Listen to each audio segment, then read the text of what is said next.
ఒక హీరోకి సినిమాల్లో అవకాశాలు రావడం ఎక్కువై ఆ చేసిన సినిమాలకు విజయాలు తోడైతే డబ్బు వద్దన్న ఇంట్లోకి వస్తుంది. ఆ డబ్బుని అవసరాలకు వాడుకోవడం లేదా దాచుకోవడం కాకుండా వ్యసనాలకు ఖర్చు చేస్తే సినిమాలను చేజార్చుకొని అవకాశాలు దొరక్క సతమతమవుతారు. చేసిన తప్పు తెలుసుకొని వ్యసనాలకు దూరమై మళ్లీ మంచి మనిషిగా మారిన ఓ సెలబ్రిటీ నిజ జీవితం ఇది. 1960లో జన్మించి 1990లలో హీరోగా ఓ వెలుగు వెలిగాడు హీరో కార్తిక్ బహుముఖ ప్రజ్ఞాశాలి. నటించడం కాకుండా ప్లేబ్యాక్ సింగర్ గా కూడా పాటలు పాడేవాడు. అటు తెలుగు ఇటు తమిళంలో 2 భాషల్లో నటుడిగా బాగా బిజీగా ఉన్న సమయంలోనే తాను నటించిన సొలై కుయిల్ సినిమాలో హీరోయిన్ గా నటించిన రాగిణిని 1988లో పెళ్లి చేసుకున్నాడు. వీరిద్దరికి 2 పిల్లలు. 1992లో రాగిణి చెల్లి రతిని పెళ్లి చేసుకున్నాడు. వీరికి ఒక కొడుకు. ఇప్పటికీ 2 భార్యలతో కలిసి సఖ్యతగానే ఉంటున్నాడు కార్తిక్. తన సినీ జీవితంలో విజయాలతో బాగా దూసుకుపోతున్న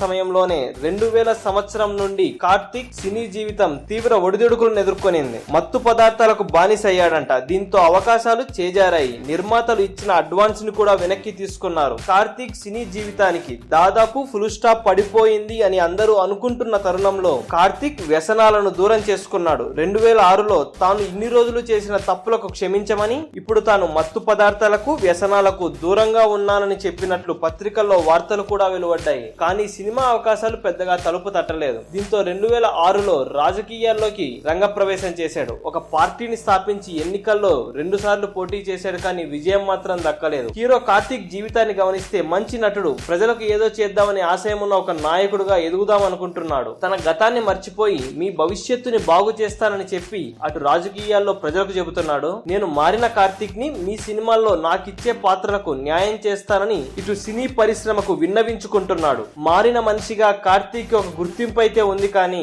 ప్రజలు సినీ పరిశ్రమ గతంలో కార్తిక్ చేసిన తప్పులను మర్చిపోలేకపోతున్నారు. కాబట్టి కార్తిక్ జీవితాన్ని గమనిస్తే మనం చేసే కొన్ని తప్పులను మనం సరిదిద్దుకున్నా మన చుట్టూ ఉన్న వాళ్ళు వాటిని అంత త్వరగా మర్చిపోలేరు. కాబట్టి కొన్ని తప్పులు జీవితంలో చెరగని మచ్చలుగా మిగిలిపోతాయి అని చెప్పక తప్పదు. ఇలాంటి ఇంట్రెస్టింగ్ అప్డేట్స్ మీరు మరిన్ని తెలుసుకోవాలంటే మా ఛానల్ ని సబ్స్క్రైబ్ చేయడం మాత్రం మర్చిపోకండి. మరిన్ని ఇంట్రెస్టింగ్ అప్డేట్స్ తో మీ ముందుకు వస్తాము.